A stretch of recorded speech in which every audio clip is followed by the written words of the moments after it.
Hello বন্ধুরা, আজ তোমাদের আমি দেখাবো মটন কষা রান্না করে। তো মটন কষা রান্না করতে দেখো কি কি লাগছে, দেখো কি কি মশলা দিচ্ছি তোমাদের সেটাও দেখিয়ে দিচ্ছি। কিছুটা আদা দিচ্ছি, রসুন দিচ্ছি, পেঁয়াজও কিছুটা দিয়ে দেবো, একটু টেস্ট হবে তার জন্য। আমি আর এটার মধ্যে দিয়ে দিলাম জিরে, ধনে আর একটু শুকনো লঙ্কা। মশলাগুলো পেস্ট করে নিচ্ছি। মশলা করা হয়ে গেছে, এবার আমি আলুটা ভেজে নিচ্ছি। তার জন্য আমি গ্যাসটা অন করে দিলাম। এবার কড়াইটা গরম হোক, তারপরে আমি একটু তেল দিয়ে দেবো।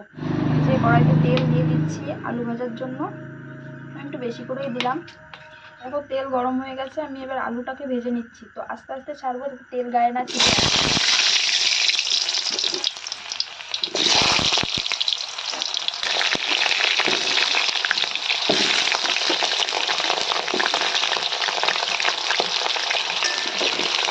দেখো আমি আলুগুলোকে ভেজে নিচ্ছি। খুব তোমরা লাল লাল করে ভাজবে, কারণ খেতে ভালো লাগবে। তোমরা খুব সাবধানে আলুটাকে ভাজবে, যাতে গায়ে তেল ছিটে না আসে। দেখো সামান্য লবণ দিয়ে দিচ্ছি, একটু হলুদ দিয়ে দিচ্ছি, কারণ কালারটা সুন্দর আসবে তার জন্য। আলুটা ভাজা হয়ে গেছে, এখন আলুটাকে তুলে নিচ্ছি।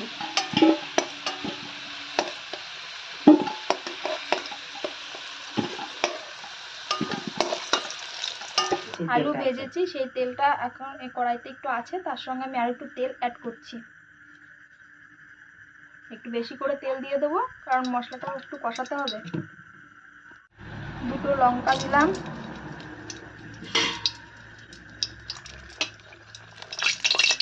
লঙ্কা দুটো একটু লাল লাল করে ভেজে নেওয়ার পরে একটু সামান্য জিরে দিয়ে দিচ্ছি। তারপরে পেঁয়াজ কুচিগুলো দিয়ে দেবো।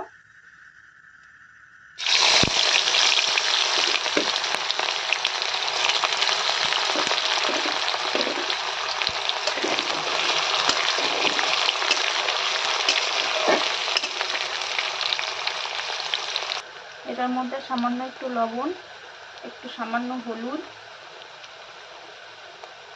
এবং সামান্য একটু চিনি দিয়ে দেবো। চিনিটা দিচ্ছি একটু টেস্টের জন্য, আর কালারটাও সুন্দর আসবে।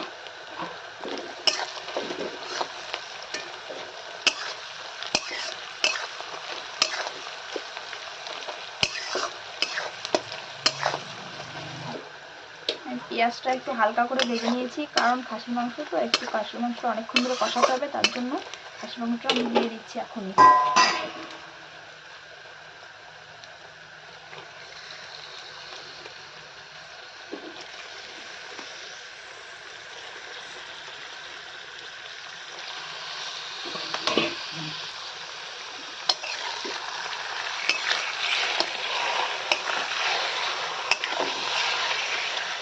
একটু হালকা নাড়াচাড়া দেওয়ার পরে 2-3 মিনিট পরে মশলাটা দেবো।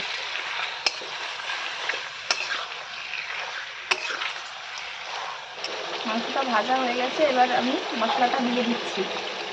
মশলাটা দিয়ে কিছুক্ষণ কষিয়ে নেব।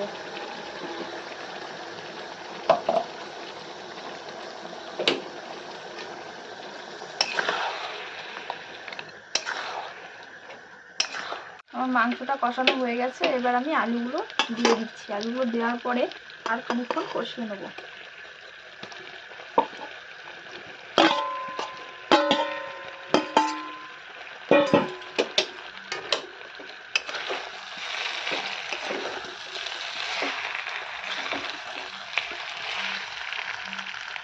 একটা কথা, আমি খাসির মাংসগুলো একটু ছোটো ছোটো পিস করে নিয়েছি, সেটা তোমরা দেখতেই পাচ্ছ, কারণ একটু ছোটো ছোটো পিস করলে তাড়াতাড়ি সুন্দর গলবে তার জন্য।